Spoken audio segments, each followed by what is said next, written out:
오늘의 말씀의 제목은 신실한 종과 겸손한 왕입니다. 누가복음 19장 16절로 30절. 오늘 본문은 지난주에 이은 열 문화의 비유의 결말이 나옵니다. 예수님께서 예루살렘으로 입성하시기 직전에 긴박한 상황이 담고 있고요. 이 비유는 예수님께서 예루살렘에 가까이 오셨을 때 사람들이 하나님의 나라가 당장에 나타날 줄로 생각하니까 이 비유로의 말씀을 하십니다. 19장 11절에 이렇게 나왔어요. 또 하나님의 왕국이 당장에 나타날 줄로 사람들이 생각하였기 때문이더라. 그래서 이렇게 예수님께서 비유를 하십니다. 많은 이들이 예수님께서 예루살렘에 들어가시면 즉각적으로 노마를 타도하고 정치적 메시아 왕국을 세우실 것이라 기대를 했습니다. 그러나 예수님은 이 비유를 통해 왕이 멀리 떠나 돌아오기까지의 시간이 있음을 가르치십니다.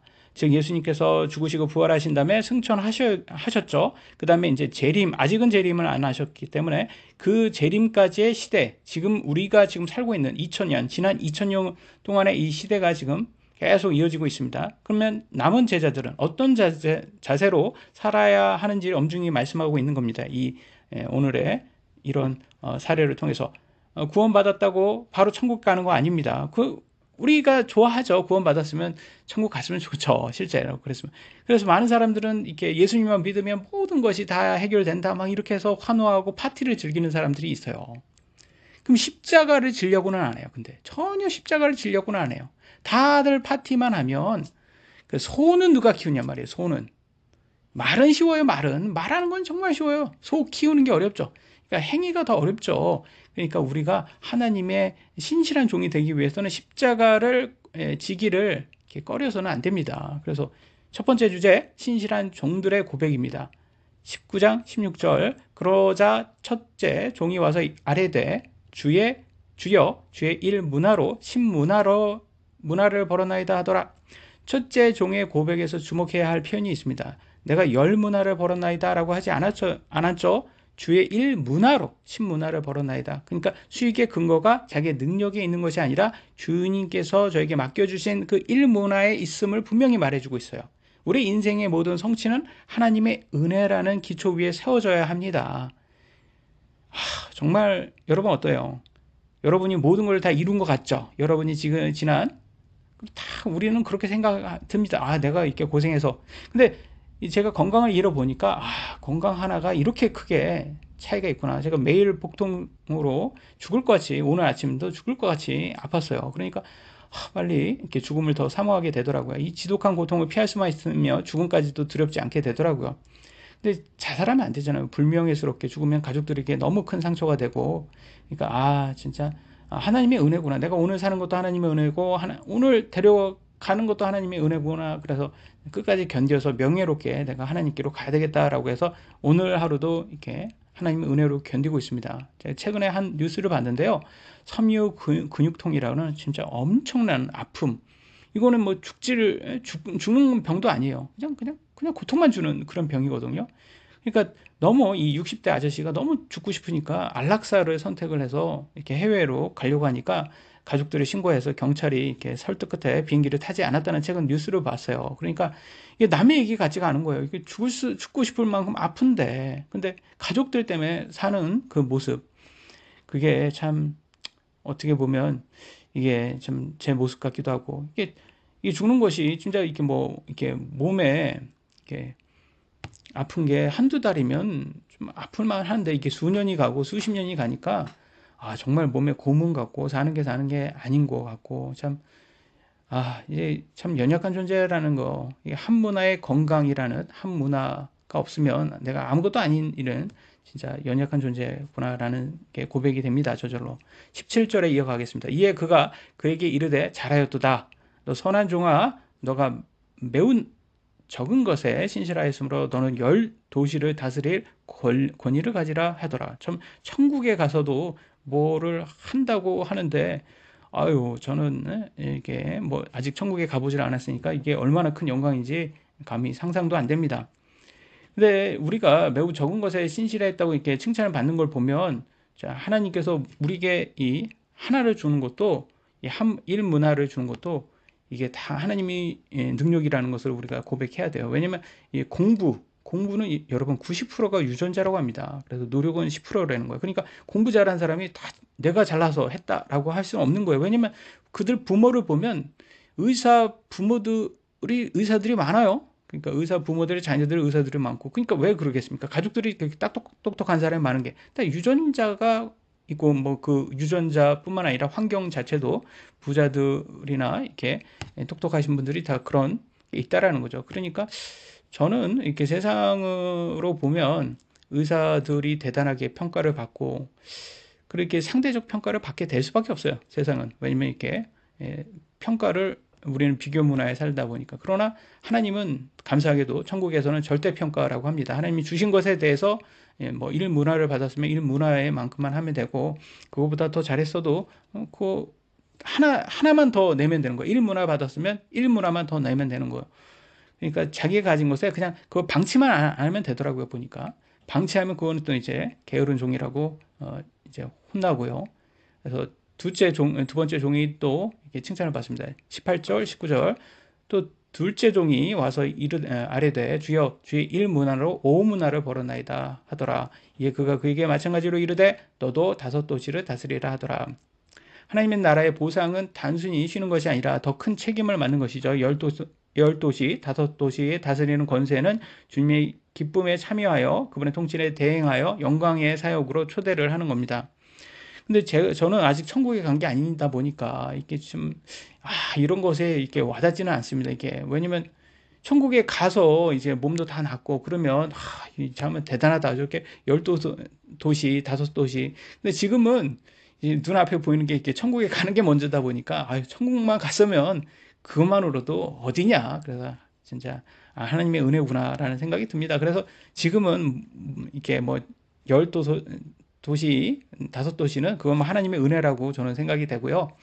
지금은 우리는 그냥 지금 우리의 능력에 맞게 최선을 다해서 견디기만 하고 일단은 천국에 가는 게 더 중요하니까 천국에 가기 위해서 최선을 다하면 또 그것도 하나님께서 크게 칭찬해 주셔서 이렇게 더 주실 거라고 믿습니다.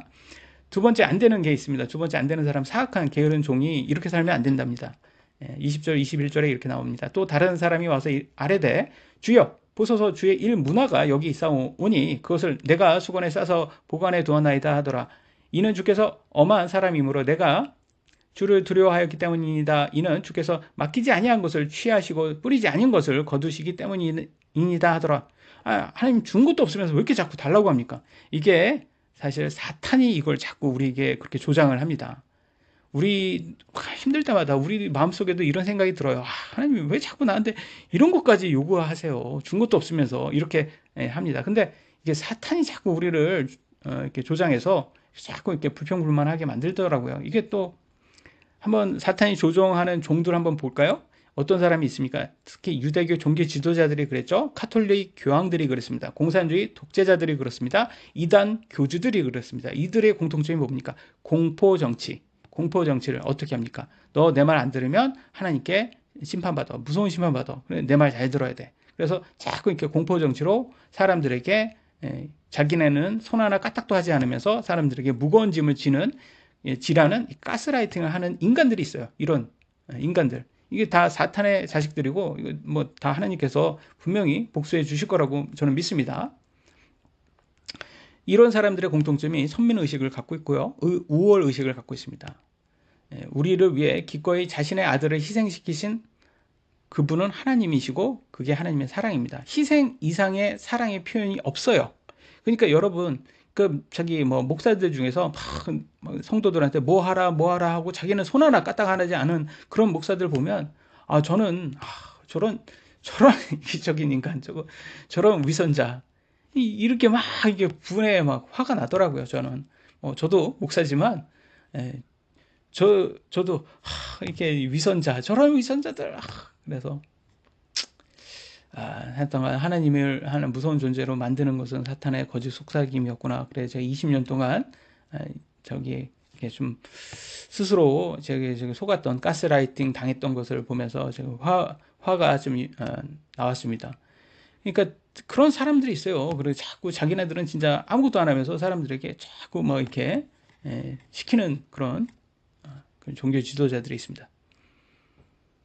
여러분들 어떻습니까? 여러분들은 열심히 누군가에게 사랑을 했을 때 여러분들에게는 누가 여러분 사랑했는데 냉혈 인간이라고 욕한다면 억울하지 않겠습니까? 좀 여기에서 목사 같은 좀 종교 선생들이 좀 저는 잘못이라고 생각을 하는 게 자꾸 하나님을 무섭게만 만드는 뭐 저도 뭐 그렇게 여러분들에게 했으면 저 죄송합니다. 이렇게 말씀을 드리고 싶어요. 신약 시대인데 아직도 구약 시대 때로 이렇게 가리키는 그런 목사들이 있어요. 여기에 신약과 구약을 좀 구분할 필요가 있어요. 구약 시대 때는 이렇게 아기들은 뭐가 위험한지 모르니까 좀 엄하게 가르칠 필요가 있습니다. 그러니까 구약 시대 때는 그렇게 가르치신 거예요, 하나님께서. 근데 신약 시대 때는 이제 성인이 된 거예요. 성인은 이제는 애처럼 이렇게 막 그렇게 하면 성장을 못 합니다. 뭐예요? 자유와 책임을 줘야 돼요. 자유와 책임을 준다는 것은 그냥 맡기는 거예요. 다 맡기고 네가 자유롭게 해. 그 대신 그 끝은 네가 책임져야 돼. 네가 네 인생 네가 망쳐도 네 책임이야 그거. 그 다음에 사랑을 줘야 돼. 사랑은 뭐예요? 해달라는 거 다 주는 게 사랑이 아니라 인내하는 거예요. 기다려주는 거예요. 그게 사랑이에요. 그러니까 그게 부모와 자식 간의 그 관계와 같죠. 그래서 하나님은 우리에게 지금 사랑을 주시는 거예요. 어떤 거? 그냥 인내하시는 거예요. 그냥 기다려주는 거예요. 그러니까 우리가 달라는 대로 안 주시잖아요. 아, 하나님 고쳐주세요. 병 고쳐주세요. 그러면 딱 고쳐주면 얼마나 좋겠어요. 근데 안 고쳐주세요. 그냥 기다려주세요. 그냥 인내해. 그러니까 저도 참 제가 봤을 때는 제 자신에게 구약처럼 너무 엄격하게 제 자신을 다그친 게 화근이지 않았나. 저도 제 안에 좀 약간 구약 선생이 있지 않았나라는 생각이 들어요. 그래서 각자 우리 자신에게도 좀 친절할 필요가 있다라는 생각이 듭니다. 여러분들도 여러분 자신에게 좀 친절하시기 바랍니다. 여기서 게으름하고는 좀 구분할 필요가 있어요. 우리 아이들을 특히 우리가 어렸을 때는 이렇게 지금 게으르니까 육신적으로 그런 마음을 할 수가 있는데 할 수 있는데 안 하는 건 분명히 게으른 겁니다. 근데 할 수 없는 것을 못 하는 것은 그건 할 수 없는 거니까 그건 질책보다는 위로해 줘야죠. 그러니까 우리도 우리 스스로에게 좀 위로가 필요합니다. 좀 못해도 괜찮아. 다음에 또 잘하면 돼. 계속하면 돼. 하나님께서는 우리에게 꾸준함을 원하시는 거거든요. 그는 문화를 수건에 싸서 보관했습니다. 게으른 종이 그랬죠. 주인이 문화를 준 목적은 장사, 비즈니스를 하여 이윤을 남기는 활동에 있었습니다. 여기에서 하나님의 사역을 이렇게 비즈니스로 비유를 하고 있습니다. 그 위험을 감수하기 싫어 아무것도 하지 않는, 그러니까 좀 게을러서 아무것도 하지 않는, 영적으로 침체한 악한 의도, 아무것도 하지 않는 태만, 이걸 시사한다고 합니다. 22절로 23절, 이에 그가 그에게 이르되 너 사악한 종아, 너의 입에서 나온 말로 내가 너를 심판하리라. 너는 내가 맡기지 아니한 것을 취하고 뿌리지 아니한 것을 거두는 엄한 사람인 줄로 알았도다. 그러지 않았다라는 거죠. 하나님은 그렇게 한 적이 없다라는 거죠. 네가 네 스스로 사탄에 속아서 그렇게 지금 만드는 거 아니냐라고. 저도 그랬던 것 같아요. 그러면 너는 어찌하여 내 돈을 은행에 넣어두어 내가 올 때 이자와 함께 내 것을 요구하도록 하지 아니하였느냐 하니라. 최소한의 것은 해야 된다는 거죠. 최소한의 노력조차도 하지 않은 것은 분명히 게으른 거고 그건 핑계거리가 안 된다라는 것을 말하고 있습니다. 여러분, 저는 그래서 하나님께서 게으른 거는 핑계구나. 왜냐면 게으르면 성장이 없습니다. 하나님은 성장하기를 원해요. 우리에게 계속 성장해. 괜찮아. 이제는 예수님 믿었으니까 너는 나의 자식이야. 나의 자식이면 그냥 성장하기만 하면 돼. 그러려면 성장하려면 꾸준히 일하기만 하면 돼 라고 하십니다. 그래서 꾸준히 일만 하면 된답니다. 그래서 여러분 뭘 하셔도 꾸준히 하셔야 돼요. 참 운동하는 거 정말 힘들죠. 꾸준히 하셔야 됩니다. 그게 뭐 10분이 되던 30분이 되던 꾸준히. 근데 우리 이 몸이 참 이게 꾸준히 하는 게 쉽지가 않아요. 이것도 스트레스니까. 오늘 건너뛰자. 그럼 건너뛰면 이게 뭐 일주일이 되고 2주일이 되고. 공부는 다른가요? 공부도 이게 공부 좋아하는 사람은 저는 존경스럽습니다. 공부 잘하시는 분들, 좋아하시는 분들. 저는 공부가 너무 하기 싫은데 그냥 편하게 살라고 이렇게 공부를 하기 싫은 걸 했는데 이게 병이 돼가지고 이게 지금은 지금 왜 이렇게 몸이 아픈지 공부를 안 할 걸 이렇게 좀 후회가 될 정도로. 또 그렇다고 또 여러분들 또 우리 아이들 목사님 저렇게 아플 바에는 공부를 안 하는 게 낫다 그래서 공부하지 않으면 안 됩니다. 그럼 뭐 몸으로 때워야 돼요. 다음에 뭐 물론 아픈 것도 이렇게 몸으로 때우는 건데 뭐 여하튼 뭐 anyway 뭐 각자의 삶이니까 저도 정답은 모르겠습니다. 뭐 일을 하는 것도 마찬가지고 이게 꾸준히 해야 되는 거 심지어 취미생활까지도 꾸준히 해야 되는 거.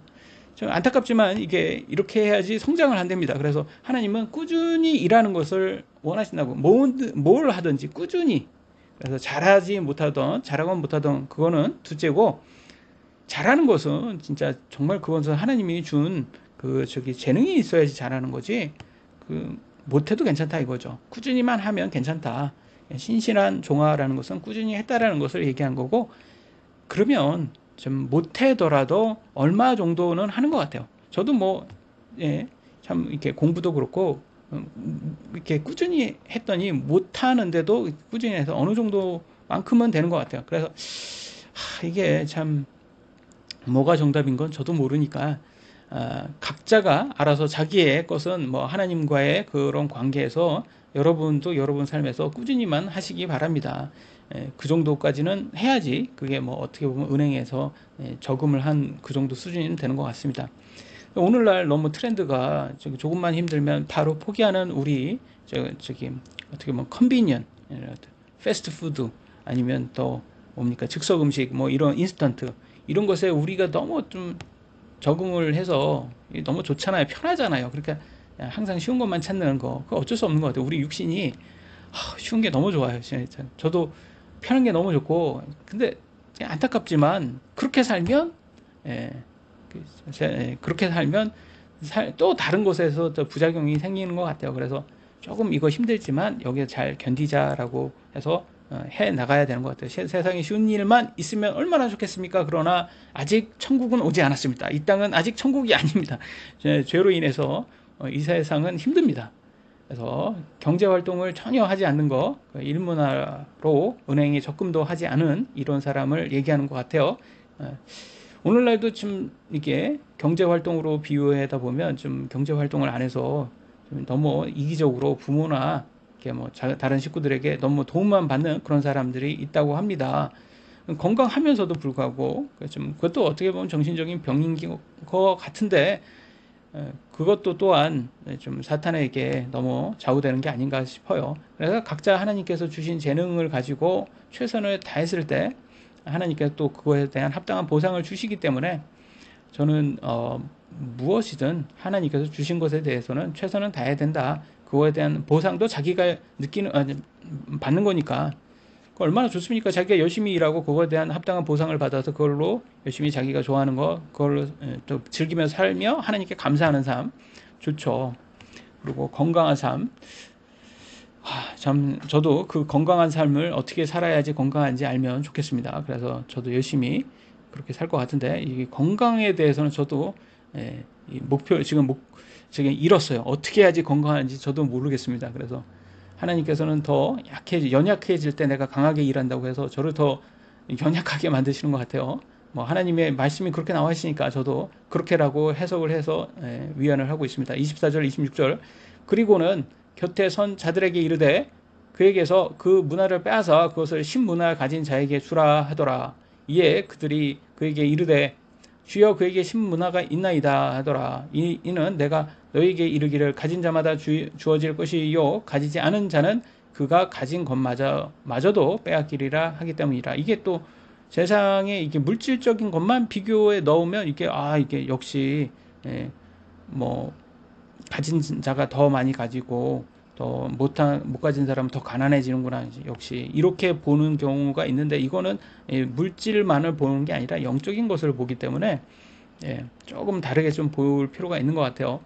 영적인 것은 사실 천국에 가봐야지 합니다. 누가 더 많은 것을 이 땅에서 큰 교회 더 많은 사람을 인정받는 거 그다음에 더 부자 되는 거 번영한 거 그게 성공했다고 우리는 다 그렇게 보이지만 사실 그거는 천국에 가봐야지 하는 거예요. 천국 그 사람이 정말 성공한 건지는 천국에 가봐야지 정말 하나님께서 인정받아봐야지. 왜냐면 이 세상에서는 물론 더 그게 눈에 보이기 때문에 그런 것에 더 성공에 초점이 맞춰져 있습니다. 그래서 참 이상해요. 초대교회 때는 고생하고 핍박받고 그런 것을 더 인정했는데 오늘날은 이상하게 이게 핍박받고 이렇게 아프고 그런 것은 자꾸 욥의 친구들처럼 다 지적하고 오히려 그 큰 교회 그러면 많은 돈을 가지고 그런 것만 다 인정을 하더라고요. 그래가지고 예, 그거는 천국에 가 봐야지 되는 것 같습니다.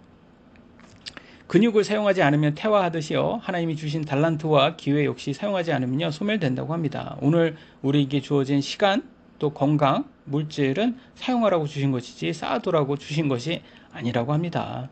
그래서 뭔지는 모르겠어요. 뭔지는 모르겠지만 각자에게 준 것이 있으니까 그것으로 하나님을 위해 뭔가를 해라라는 것 같습니다. 27절 이어가겠습니다. 그러나 내가 자기들을 통치하는 것을 원치 아니한 내 원수들을 이리로 데려와 내 앞에서 죽이라 하였느니라 하시니라. 여기에서는 좀 약간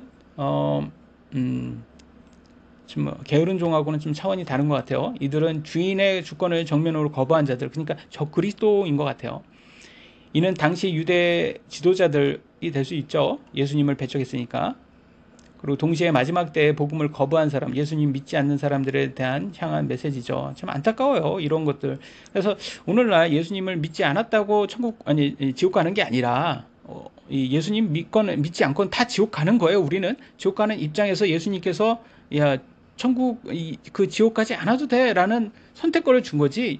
그러니까 우리가 예수님 안 믿으면 다 지옥 갑니다라는 말이 꼭 예수님 안 믿어서 지옥 가는 것처럼 들리게 됩니다. 그러니까 그렇게 말하지 마시고 어차피 우리는 다 죄성 때문에 지옥 가는 길에 있어요. 근데 예수님으로 지옥 가지 않는 방법이 있습니다라는 것으로 정확하게 클리어하게 좀 우리가 좀 전도할 필요가 있는 것 같아요. 그냥 예수님 안 믿으면 다 지옥 갑니다라고 말하면 마치 예수님 안 믿어서 지옥 가는 것처럼 느껴지게 됩니다. 참 안타깝지만 현실은 좀 예수님을 거부하고 그냥 지옥에 어차피 갈 운명으로 그냥 자신의 운명, 지옥 갈 운명을 선택하시는 분들이 많습니다. 그래서 그런 분들에게 우리는 조심스럽게 또 친절하게 또 사랑으로 다가가서 그분들에게 좀 사랑으로 복음을 전해야 되는 것 같아요. 그래서 그냥 전도지만 주는 걸로는 오늘날 지금 전도가 어렵다고 합니다.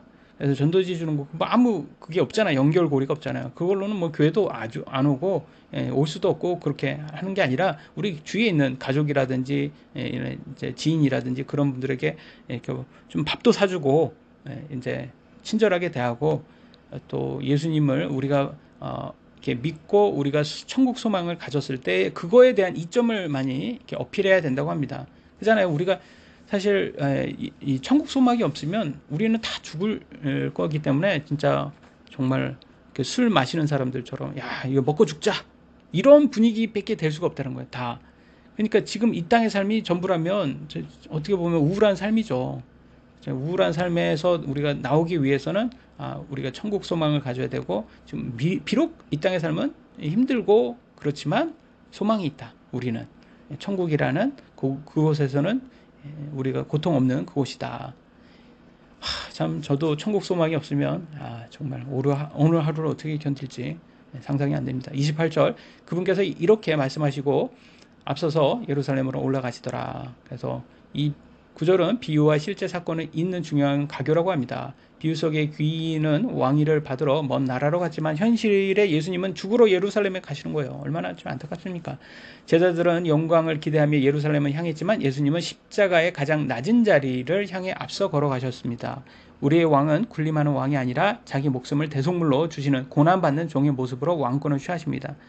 그죠? 이게 기독교가 완전히 이게 그러니까 좀 어떻게 보면 뒤통수 치는 나쁜 뜻이 아니라 좀 약간 우리가 딱 뒤통수 맞은 것 같은 그런 이런 거 같은 좀 역설적인 그런 게 많습니다.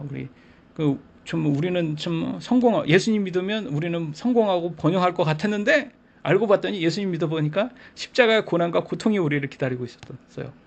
그래서 저도 이렇게 진짜 1997년에 제가 예수님을 믿었는데 예수님 믿고 저는 성공하고 번영할 줄 알았어요. 그래도 예수님 믿었으니까 더 잘 되겠지라고 생각했는데 아니나 다를까 오히려 이렇게 힘든 삶이 기다릴 줄은 어떻게 알았습니까? 그런데 우리는 천국 소망으로 견뎌야죠. 마지막까지. 마지막 주제입니다. 겸손한 왕. 세 번째 겸손한 왕. 누가복음 19장 29절로 30절 또 이 일이 일어났으니 그분께서 올리브산이라 불리는 산에 있는 벳바게와 베다니에 가까이 오셨을 때 그분께서 자기 제자들 중에 둘을 보내시며 이르시되 너희는 너희 맞은편 마을 안으로 가라. 너희가 들어가는 그곳에서 아직 아무 사람도 타보지 않은 아니한 어린 수나기가 메인 것을 발견하리니 그 어린 수나기를 풀어서 그것을 여기로 끌고 오라. 여기에서 보면 예수님은 한 번도 사람이 타보지 않은 나귀 새끼가 어디에 매어 있는지 정확히 아셨죠? 이는 우연이 아니라는 거예요. 하나님의 다 계획, 섭리 안에 있다는 거예요. 그래서 우리의 삶의 아주 작은 부분까지, 우리의 모든 재능까지도 다 하나님의 계획 안에 있습니다. 그래서 우리가 참 내 능력으로 했다고 말하지만 사실은 그게 하나님의 은혜임을 우리가 고백해야 된다는 거죠. 사실 우리가 스스로 할 수 있는 게 제가 좀 아파 보니까 아무것도 없다라는 생각이 듭니다. 참 하나님의 은혜였구나. 내가 여기까지 올 수 있었던 게 하나님의 은혜고, 내가 죽지 않고 지금 살아있는 게 하나님의 은혜구나라는 게 고백하게 됩니다. 나귀 주인에게 전할 말씀을 짧게 하십니다. 주가 쓰시겠다. 만물의 주인이신 예수님께서 필요로 하실 때 우리는 나귀처럼 순종하며 드려져야 합니다. 비유 속에 종들이 문화로 장사하듯 나귀 주인은 자신의 소유를 주님께 내어드림으로 왕의 입성을 돕습니다. 여기에서 나귀 스가랴 9장 9절에서 이렇게 나와 있거든요. 군마가 아닌 어린 나귀를 타시는 모습이 스가랴 9장 9장에서 그는 의롭고 구원을 가지고 있으며 겸손하여 나귀를 타되 곧 나귀의 새끼 곧 어린 수나귀를 타느니라. 이렇게 이것을 성취하신 거죠. 세상의 왕들은 힘을 과시하며 입성하지만 평화의 왕이신 예수님은 가장 낮은 자의 모습으로 오십니다. 우리도 예수님의 겸손을 배우고 싶습니다. 세상의 모든 사람들은 세상에 성공하고 번영이 최고라고 생각하지만 때로는 우리도 이렇게 눈에 보이는 세상의 매력적인 것에 속을 때가 많지만 세상은 천국의 그림자입니다. 영원하지 않습니다. 그림자가 아닌 실체인 하나님의 왕국, 천국에 우리는 신뢰를 해야 됩니다. 천국은요, 차별도 없고요, 비교 문화도 없습니다. 상대적 박탈감에 빠져서 열등감에 우리가 괴로워할 필요도 없습니다. 세상의 비교 문화, 우리 한국 사회에 얼마나 비교 문화가 강합니까? 그래서 너는 루저야 라면서 우리를 괴롭힐 때가 많죠. 거기에서 자유를 얻기 위해서는 우리는 천국 소망을 갖고 마음의 평안을 가져야 될 필요가 있습니다. 그래서 오늘 세 가지 질문을 합니다. 나는 내게 주신 문화를 어떻게 대하고 있는가? 나의 하나님은 어떤 분인가? 사랑의 하나님인가? 아니면 무서운 분인가? 나귀처럼 쓰임 받을 준비가 나는 되어 있는가? 라는 세 가지 비유를 통해서 그리고 주님께서 나귀를 내어드리는 헌신자들처럼 우리도 주님 다시 오시는 날까지 잘하였도다 착하고 충성된 종아라는 칭찬을 받는 이제 복된 성도가 되기를 예수님의 이름으로 기도를 합니다. 여기까지 오늘 하고 마치도록 하겠습니다. 기도하시겠습니다. 사랑의 하나님 감사합니다. 오늘 참 이렇게 예수님의 참 이렇게 예루살렘에 입성하기 전날까지 이렇게 얼마나 그 예수님의 십자가를 받아들일 때 그 고통이 얼마나 힘들지 제가 이렇게 육신이 아파 보니까 참 외로웠을 것이다라는 생각이 듭니다. 참 예수님은 이렇게 힘든 길을 가는데 우리는 너무나 쉽고 쉬운 구원, 행위 없는 구원만 외치고 아무것도 안 하려고 하는 그런 육신의 마음이 있습니다. 그리고 세상적으로 잘 살고 그냥 자랑하려고 하는 그런 마음뿐입니다. 그러나 이 땅은 천국이 아닙니다. 그리고 우리 천국은 예수님이 재림해야지 우리가 가는 곳이고 그렇기 때문에 그때까지는 예수님의 이 비유처럼 우리가 나아가야 된다. 십자가에 나아가야 된다라는 것을 십자가 지고 예수님을 나아가야 된다라는 것을 다시 한번 도전받습니다. 하나님 우리가 기꺼이 예수님처럼 십자가를 지고 예수님 따르는 제자들 될 수 있도록 도와주시옵소서. 비록 이 땅의 삶은 힘들지만 천국 소망으로 오늘 하루만 견딜 수 있는 하나님의 은혜를 구하는 우리 성도들 우리들 될 수 있도록 도와주시옵소서. 이 모든 말씀 사랑의 주 예수 그리스도의 이름으로 기도드렸습니다. 아멘.